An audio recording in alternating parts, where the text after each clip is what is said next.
네, 반갑습니다. 자, 오늘 이제 첫 한자 사료를요, 정말, 기출에도 나왔고, 정말 쉬운 걸로 한번, 선택을 해봤습니다. 일단 제가 이제 뭐 제목도 좀 달아두지 않았고요. 선생님들이 순수하게 이 한자를 한번 좀 봐주시라는 의도로 이렇게 제목도 빼버렸는데요. 제가 생각하기에는 이 정도 한자들은 우리 사료들 중에서 가장 간단한 사료로 판단이 됩니다. 그래서 첫 번째로 이 사료를 한번 선택을 해봤는데요. 한번 잠깐 보시죠. 자, 처음에 네 글자가 보일 겁니다. 그래서 우리가 흔히 이제 모방자다 이런 단어를 쓰고요. 그래서 뭐 방향을 쓸 때도 이 글자를 쓰기도 하죠. 그 다음에 이제 마을리자를 써놨고요. 그 다음에 이제 이거는 보통 우리가 그리고 그러나 뭐 이렇게 쓰이기 때문에 보통 이제 해석을 뒤에 글자를 통해서 한번 보시면 됩니다. 그래서 이거는 이제 음물정자가 되겠는데요.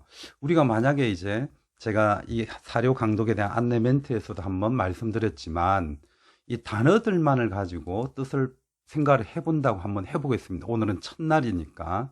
그래서 방향이고 그 다음에 마을이고 그리고이고 음물이고 자 이런 것들을 봤을 때 그냥 순수하게 단어만을 가지고 뜻을 해석을 한다면 방과 리이고 정이다. 뭐 이렇게밖에 해석이 안 된다는 거죠. 그래서 실제로 이것은 단어를 가지고 접근을 해야 되는 것이 아니라 어떤 배경 지식이 있어야 한다고 보시면 됩니다. 특히나 요 뒤에 있는 네 개 글자를 보시면 네, 정을 그 다음에 백, 묘 또는 무라고 보통 발음을 하죠. 묘이든 무이든 그거는 크게 신경을 쓰지 않아도 됩니다. 보통은 이제 무라고 읽는 게 아무래도 많을 것인데요. 어떤 토지의 단위라고 보시면 되겠죠. 그래서 이런 경우에 실제로 해석이 되는 것은요. 이 방리라고 하는 것은 딱히 해석을 안 해도 되고요. 아니면 여기에서는 사방, 일리를 정으로 한다. 이렇게 해석을 하는 감각을 갖추어 주셔야 됩니다. 그렇게 했을 때 운물이 아니라 그냥 정이라고 그대로 읽어 주셔야 되는데 그래서 그 정은 모두 네, 구백무이다라고 해석이 되는 거죠. 그래서 사방 일리를 일정으로 하고 그 다음에 그 일정은 구백무 또는 구백묘이다라고 해석을 합니다. 그렇죠? 네, 그렇게 이제 해석을 했을 때 우리한테 이제 필요한 게 뭐냐 하면 이게 일반적으로 우리가 그냥 일상생활에서 쓰는 용어일 수도 있겠지만 그것보다 이는 네, 역시 사료라는 것이고요. 사료라고 하는 것을 우리가 바라볼 때에는 분명히 배경 지식이 필요하다라고 얘기를 드렸습니다. 따라서 여기에 들어갈 수 있는 배경 지식을 우리는 한번 떠올려 봐야 되는 거죠. 우리에게 토지라고 하는 것을 정이라는 개념으로 가지고 있는 것은 일단 중국 주나라 때 정전제가 가장 먼저이고요. 그 다음에 이러한 정전제가 사실은 중국에서 끊임없이 이어져 왔고 조선시대에도 이 정전제라고 하는 것을 가장 이상적인 토지 제도라고 본 사람들이 상당히 많죠. 특히 이제 가장 대표적으로 정약용이라는 우리 분도 생각을 할 수가 있을 거고 따라서 이 8글자를 통해서요. 간단한 거긴 하지만 이런 식으로 배경 지식을 활용을 하는 게 필요하다는 겁니다. 그래서 사방 일리를 일정으로 하고 그 일정이라고 하는 것이 900무라고 한다면 그 다음에 우리가 알고 있는 이 지식을 갖다 대서 뒤에 것이 해석이 좀 더 편해질 수가 있죠. 그래서 기중이라고 하는 것은 그 기자고 가운데가 되는 거니까 그 가운데 것을 공전으로 한다 할비자죠. 그래서 이거는 해석이 굉장히 편합니다. 그러면 점점 지식을 한번 갖다 대보세요. 정전제라고 하는 것은 운물정자처럼 토지를 9등분으로 나누어서 그 가운데에서는 세금을 바치는 토지로 하고 나머지 바깥쪽에 8개가 되겠죠. 이 정전이라고 하는 글자, 운물정자를 보시면 가운데는 사각형으로 되어 있고 나머지가 8개일 겁니다. 그 8개를 일반민들이 나누어 가진다는 것을 우리는 배경 지식으로 가지고 있거나 있어야 한다는 거죠. 그렇게 본다면 뒤에 문장 여기서 한번 보세요. 8가구가 그 다음에 이 세 번째 글자도 우리가 한자 해독을 하다 보면 꽤나 나오는 편인데요.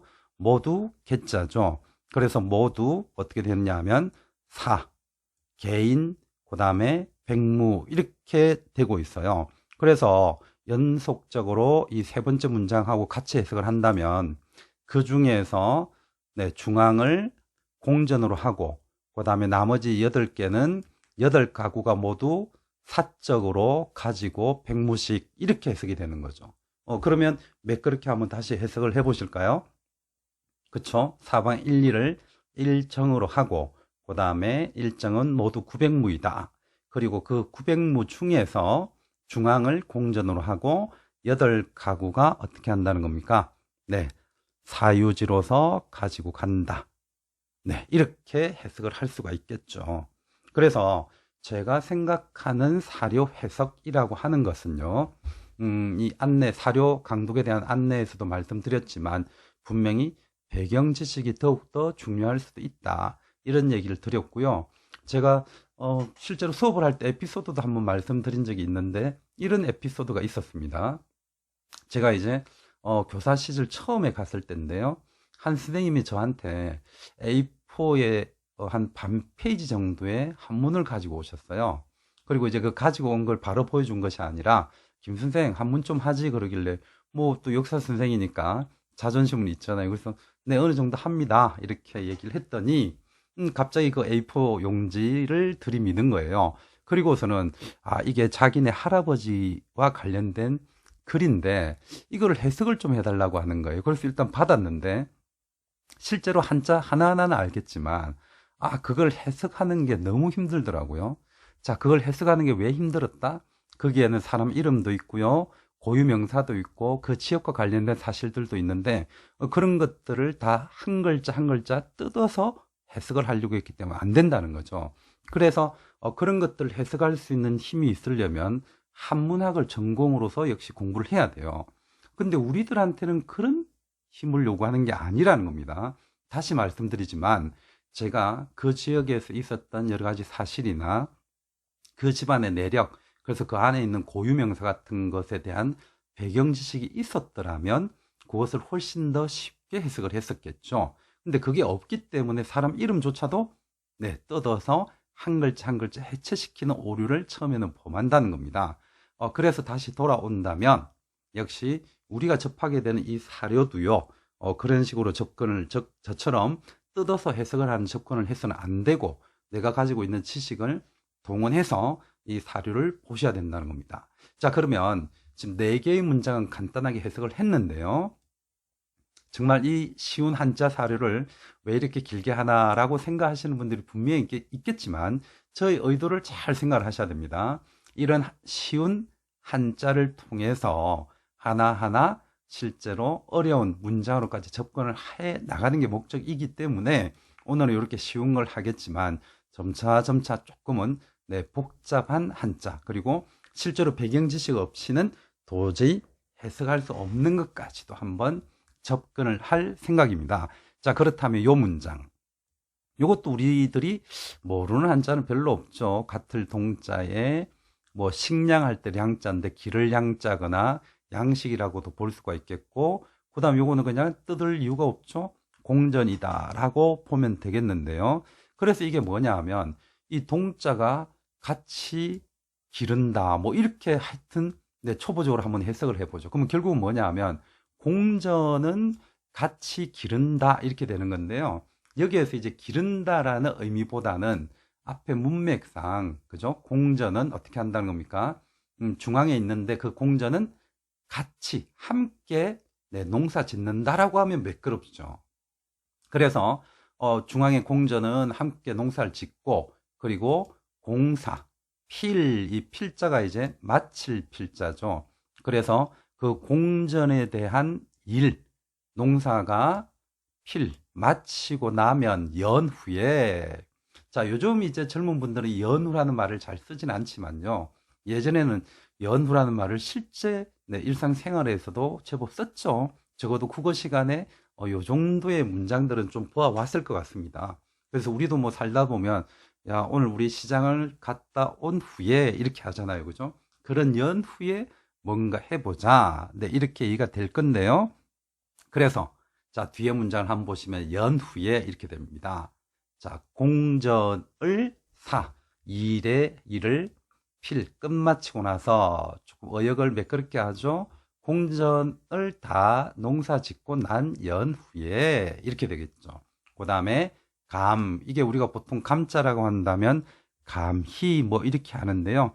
여기서는 뭐 그렇게 굳이 감희라고 할 필요는 없습니다. 그냥 이런 거는 해석을 안 해도 되는 거죠. 그래서 치, 또 다스린다, 그리고 사를, 그리고 사라 이렇게 되어 있죠. 그래서 이는 어떻게 되느냐 하면 사전을 이렇게 해석을 하는 거죠. 이 사자는 사전이 될 것이고요. 그래서 공전하고 그죠? 요 사전을 대비시키면 이 사자가 해석이 그렇게 가능하겠죠. 그래서 공전을 다 농사 짓고 나면 네, 그 사전에 대한 것을 일을 할 수 있게끔 한다라고 해석을 해주면 되는 거죠. 네, 그래서 이게 전체 문장이 뭐가 되느냐 하면 네, 마을에서요 사방 1, 2를 일정으로 하고 그 총정은 900무인데 그 중앙을 공전으로 하더라. 그리고 나머지는 8가구가 모두 어떻게 한다고요? 네, 사유한다. 100무씩 이렇게 이제 매끄럽게 해석을 하면 되고요. 그 다음에 공전은 공동으로 함께 공동으로 농사를 짓고 그 공전에 대한 농사가 끝나고 나면 그런 연후에 어떻게 한다고요? 네, 사유지를 농사한다라고 네, 하면 됩니다. 자, 이것에 대해서 이제 제가 좀 가장 쉬운 것으로 한번 접근을 해봤고요. 중국 중대에 있었던 네, 정전제의 한자 사료를 간단하게 한번 확인을 했습니다. 자, 이 정전제라고 하는 것은 실제로 있었는지 없었는지 참 알 수 없는 일이기도 하죠. 맹자가 언급한 것에서 우리가 보통 알고 있고요. 그리고 일반적으로 우리 모든 역사서에서나 그 다음에 우리가 수업을 할 때는 이 정전제가 실제로 있었던 것이다 라고 얘기를 하기도 하지만 일각에서는 이 정전제가 정말로 시행이 되었던 것인가 라고 의심하기도 하죠. 네, 왜냐하면 이 정전제가 시행이 되려면 토지를 나누어 주어야 하기도 하고요. 그 다음에 토지를 다시 환수해야 하기도 하고 그 다음에 이러한 정전제가 시행되려면 그 마을의 구조라든가 그 다음에 수리시설 이런 부분들에 대한 것이 분명히 같이 있어야 되는데 그런 기록들이 일체 없기 때문에 실제로 이거는 시행되었다고 보지 않는 학자들도 분명히 있죠. 네, 이것처럼 역사라고 하는 게 참 네, 쉽지는 않습니다. 이런 의심을 가지고 있지만 네, 우리는 수업 중에는 어떻게 한다? 그렇죠. 이거는 주나라의 정전제이다 라고 얘기를 해야 할 것이고요. 그 이후에 이러한 정전제를 모방해서 중국 사회에서는 쭉 끊임없이 토지제도를 개혁해 가는 것을 확인해 두시면 되겠습니다. 자, 그러면 약간의 배경과요 한번 얘기를 마쳤는데요. 한번 이 부분에 대한 도금을 같이 한번 보도록 하겠습니다. 자, 이거는 이제 도금을 보려면 자, 색깔만 변형시켜 주면 되겠죠. 그래서 방, 리, 이정, 그 다음에 정, 구백무, 기중, 위, 공전, 팔가, 개 이런 글자는 알아두면 좋습니다. 모두 개자는 참 잘 나와요. 그 다음에 사, 백무, 그 다음 동양, 공전, 그 다음에 공사, 필, 연후에, 그 다음 감치, 사, 사라. 자, 요렇게 한번 봤고요. 그 다음에 이제 그 해석은 네, 한번 잠깐 또 한번 볼까요? 네, 그래서 해석은 뭐라고 되어 있냐면 사방 1, 2를 정전으로 하고 정전은 900무이다. 그리고 중앙은 공전으로 하고 8집이 모두 100무씩 사전을 가진다. 뭐 나누어 가진다 이렇게 해도 되겠죠. 그리고 공전은 공동으로 경작하며 일이 끝난 후에 연후에 사전을 경작한다라고 해서 매끄럽게 역시 해석을 해 두었습니다.